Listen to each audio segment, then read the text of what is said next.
झारखंडी है कौन, इस मुद्दे पर झारखंड के नेता क्यों हैं मौन। संदर्भ, झारखंड की स्थानीय नीति, डोमिसाइल पॉलिसी इन झारखंड। कृपया पूरा पढ़ें। वीरेंद्र कुमार बास्के, सेंगेल ओनोलिया। राज्य पुनर्गठन अधिनियम 1956 तारांकन। भारत राज्यों का संघ है। India is union of states. जब भारत 1947 में आजाद हुआ और 26 जनवरी 1950 को भारत का संविधान लागू हुआ, उस समय हमारा देश भारत में मात्र 13 राज्य थे। तेलुगु भाषी लोगों के द्वारा तमिलनाडु में भाषाई बवाल होने के बाद तमिलनाडु को 2 हिस्सों में बांटा गया। तेलुगु भाषी बहुल क्षेत्रों को आंध्र प्रदेश राज्य बनाया गया। भाषा संस्कृति के आधार पर बनने वाला पहला राज्य आंध्र प्रदेश है। बाद में भाषाई आधार पर राज्य बनते गए। भाषा के आधार पर बनने वाला पहला राज्य आंध्र प्रदेश है, जो 1:10 1953 को बना है। पहले आंध्र प्रदेश तमिलनाडु राज्य में था। उस समय वहां पर तमिल और तेलुगु भाषा बोली जाती थी। पोट्टी श्री रामुल्लू नाम के एक तेलुगु भाषी व्यक्ति ने 1952 में तेलुगु भाषी लोगों के लिए एक अलग राज्य की मांग किया। उन्होंने कहा कि हमारी भाषा तेलुगु भाषा है, इसलिए हम तेलुगु भाषी लोगों के लिए अलग राज्य चाहिए। चूंकि तमिल और तेलुगु 2 अलग अलग भाषा और 2 अलग संस्कृति के लोग हैं, तेलुगु भाषी राज्य की मांग हेतु उन्होंने बड़ा जन आंदोलन किया, आमरण अनशन किया। 56 दिनों के लंबे आमरण अनशन के दौरान 15 दिसंबर 1952 को उनकी मृत्यु हो गई। उनके मृत्यु होने के बाद पूरे तमिलनाडु राज्य में भाषाई बवाल हुआ, दंगा होना शुरू हुआ। भारत सरकार को तेलुगु भाषी लोगों के आगे झुकना पड़ा और सरकार ने तेलुगु भाषी लोगों के लिए 1 अक्टूबर 1953 को आंध्र प्रदेश राज्य का निर्माण किया। तब उस समय तक भारत में निम्न 14 राज्य थे। 1. आंध्र प्रदेश। 2. असम। 3. बिहार। 4. बंबई महाराष्ट्र। 5. जम्मू कश्मीर। 6. केरल। 7. मध्य प्रदेश। 8. मद्रास तमिलनाडु। 9. मैसूर कर्नाटक। 10. 11. पंजाब। 12. राजस्थान। 13. उत्तर प्रदेश। 14. बंगाल। तमिलनाडु में भाषाई बवाल होने के बाद भारत के बाकी राज्यों में भी भाषाई आधार पर अलग राज्य की मांग जोर पकड़ने लगी। तारांकन जैसे पंजाब में हिंदी भाषी लोगों ने हरियाणा राज्य की मांग करने लगे। बंबई राज्य के गुजराती भाषी लोग गुजरात अलग राज्य का मांग करने लगे। भाषाई बवाल को देखते हुए भारत सरकार ने 1953 में सुप्रीम कोर्ट के जज फजल अली के अध्यक्षता में 3 सदस्यीय आयोग का गठन किया। उस आयोग का नाम था राज्य पुनर्गठन आयोग। राज्य पुनर्गठन आयोग ने 1956 में सरकार को अपना रिपोर्ट सौंपा। आयोग ने अपने रिपोर्ट में कहा कि भाषा और संस्कृति के आधार पर राज्यों का पुनर्गठन किया जाए। तत्पश्चात भारत सरकार ने राज्य पुनर्गठन आयोग के सुझाव पर 7वां संविधान संशोधन 1956 के द्वारा राज्य पुनर्गठन अधिनियम 1956 पारित किया गया। इसी अधिनियम के तहत बाद में भाषा के आधार पर बाकी अन्य राज्यों का निर्माण किया गया, जैसे गुजरात, हरियाणा, मिजोरम, मेघालय, त्रिपुरा, नागालैंड, सिक्किम, अरुणाचल प्रदेश, हिमाचल प्रदेश आदि। भारत देश में अब कुल 28 राज्य और 8 केंद्र शासित प्रदेश हैं। सभी राज्यों का निर्माण उस राज्य की भाषा संस्कृति के आधार पर, अर्थात गुजराती भाषा संस्कृति के लिए गुजरात राज्य है, बंगाली भाषा संस्कृति के लिए बंगाल राज्य है। इसी तरह अन्य राज्यों में भाषा संस्कृति को आधार बनाकर वहां के लोगों को चिन्हित या परिभाषित किया गया है, किंतु झारखंड राज्य इसका अपवाद है। अभी तक यहां पर झारखंड के स्थानीय लोग कौन है, इसका कोई नीति नियम नहीं बना है। इसका खामियाजा यहां के मूल निवासियों को भुगतना पड़ रहा है। झारखंड की भाषा संस्कृति के साथ अन्याय हो रहा है। जिस आधार पर राज्य का गठन हुआ है, अर्थात भाषा के आधार पर राज्य का गठन हुआ है, उस भाषा संस्कृति का झारखंड राज्य में कोई विशेष महत्व नहीं दिया जा रहा है। झारखंडी भाषा का महत्व या उसका पहचान तभी मिलेगा जब झारखंडी भाषा को प्रथम राजभाषा का दर्जा दिया जाएगा। किंतु अब तक झारखंड के किसी भी पार्टी की सरकार ने झारखंड में प्रथम राजभाषा बनाने की बात नहीं कर रही है। कौन सा झारखंडी भाषा राजभाषा होना चाहिए और क्यों, इस पर कोई कुछ नहीं बोल रहा है। सभी इस मुद्दे पर चुप हैं, सिवाय एएसए और सालखन मुर्मू के।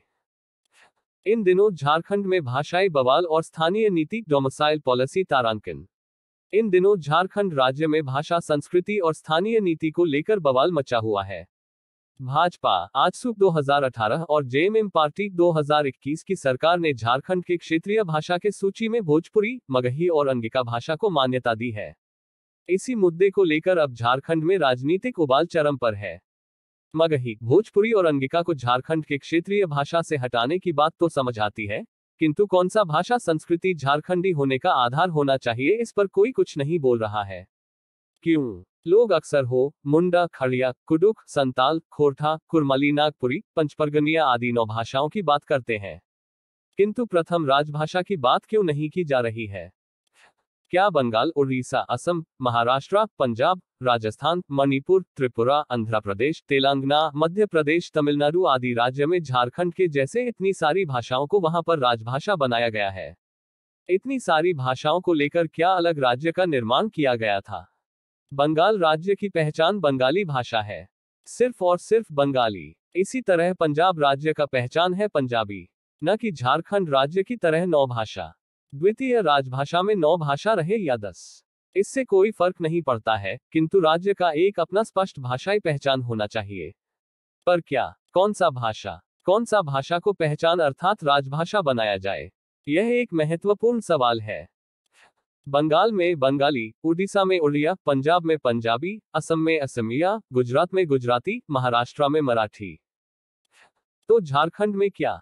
इसका एक ही उत्तर है, संताली भाषा। संताली भाषा ही क्यों? तारांकन आइए जानते। संताली भाषा ही झारखंड की क्षेत्रीय भाषा का एकमात्र राष्ट्रीय मान्यता प्राप्त भाषा है। संताली भाषा संविधान के 8वीं अनुसूची में मान्यता प्राप्त भाषा है। पूर्व सांसद श्री सालखन मुर्मू के राजनीतिक सूझबूझ और अथक राजनीतिक संघर्ष के बदौलत सन 2003 में संताली भाषा को भारतीय संविधान के 8वीं अनुसूची में शामिल किया गया है। झारखंड की 9 भाषा द्वितीय राजभाषा मान्यता प्राप्त भाषाओं में सिर्फ संताली भाषा ही संविधान के 8वीं अनुसूची में सूचीबद्ध है, और यह भाषा किसी भी राज्य में प्रथम राजभाषा का दर्जा नहीं मिला है, जो गलत है। राष्ट्रीय मान्यता प्राप्त भाषा को प्रथम राजभाषा का दर्जा न देना गलत है। यह झारखंड राज्य सरकार द्वारा राष्ट्रीय मान्यता प्राप्त भाषा का अपमान है। अतः संताली भाषा को प्रथम राजभाषा का मान्यता देना 100% न्याय संगत है।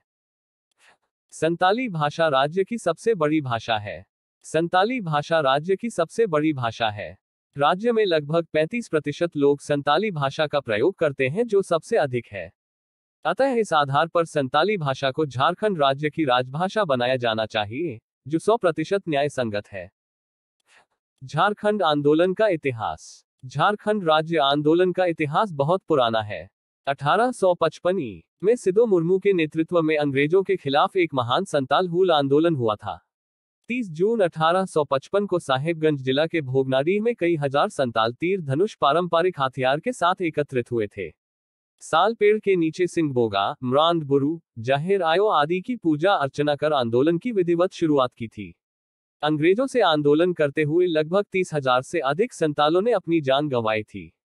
सिदो मुर्मू को पकड़ लिया गया और एक बरगद पेड़ पर फांसी दे दी गई, किंतु अंततः थक हार कर अंग्रेज सरकार संतालों के सामने घुटने टेक दिए और 22 दिसंबर 1855 को संतालों के लिए एक अलग प्रांत संताल परगना का निर्माण किया और संतालों को शांत कर दिया।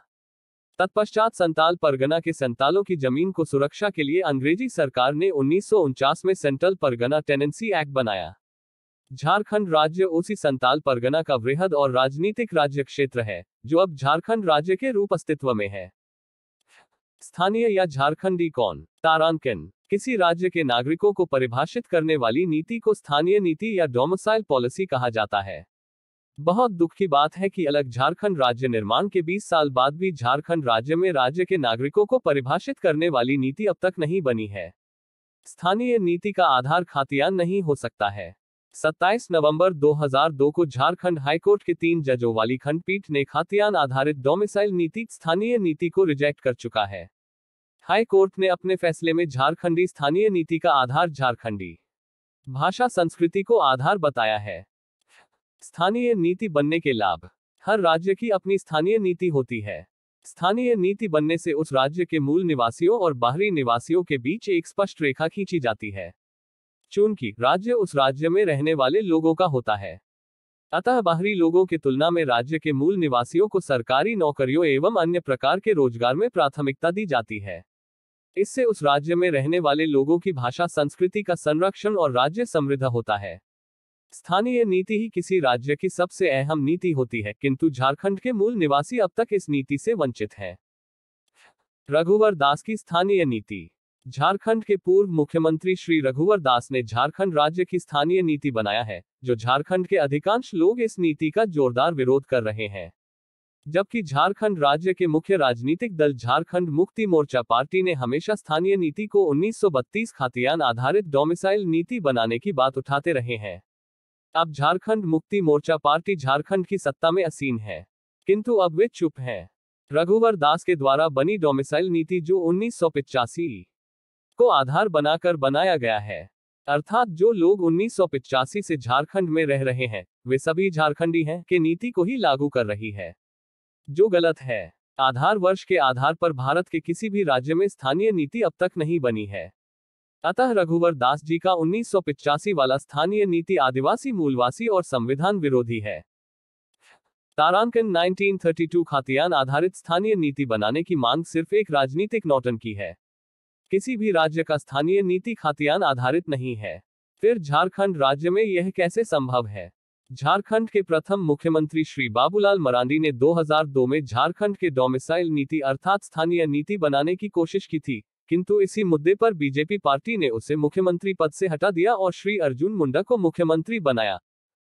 उस समय डोमिसाइल नीति को लेकर बहुत बवाल हो गया था। तब यह मामला हाईकोर्ट तक पहुंचा था। झारखंड हाईकोर्ट के 3 सदस्यीय जजों की पीठ ने 27 नवंबर 2002 को 1932 खातियान आधारित स्थानीय नीति को रिजेक्ट कर चुका है। फिर स्थानीय नीति 1932 स्थानीय नीति के नाम पर बेवजह राजनीति क्यों? लोगों को गुमराह क्यों किया जा रहा है? झारखंड की भाषा संस्कृति ही स्थानीय नीति का आधार है। तारांकन झारखंड की 5 जनजातीय भाषा संताली, हो, मुंडारी, खड़िया, कुडुख और 4 मूलवासी भाषा खोरठा, कुरमाली, नागपुरी, पंचपरगनिया ही झारखंडी भाषा संस्कृति को स्थापित करते हैं, जो निश्चित स्थानीयता नीति निर्धारण के आधार बिंदु हैं और आदिवासी मूलवासी के अस्तित्व, पहचान और हिस्सेदारी, भागीदारी की रक्षा कर सकते हैं। झारखंडी भाषा संस्कृति और परंपरा आधारित डोमिसाइल नीति डोमिसाइल पॉलिसी मान्य झारखंड हाईकोर्ट के 27 नवंबर 2002 फैसले के अनुरूप है। यह वैकल्पिक झारखंडी स्थानीयता या स्थानीयता नीति का प्रस्ताव भारतीय संविधान के अनुच्छेद 16, 3, 309 और मान्य झारखंड हाईकोर्ट के 27 नवंबर 2002 के फैसले के अनुरूप भी है, जिसमें उन्होंने स्थानीय भाषा, संस्कृति और परंपरा आदि को नीति निर्धारण तत्व के अनुरूप अपने फैसले के पारा 9(1), पारा 13 और पारा 55(2) में उद्धृत किया है। वीरेंद्र कुमार बास्के, सेंगेल ओनोलिया।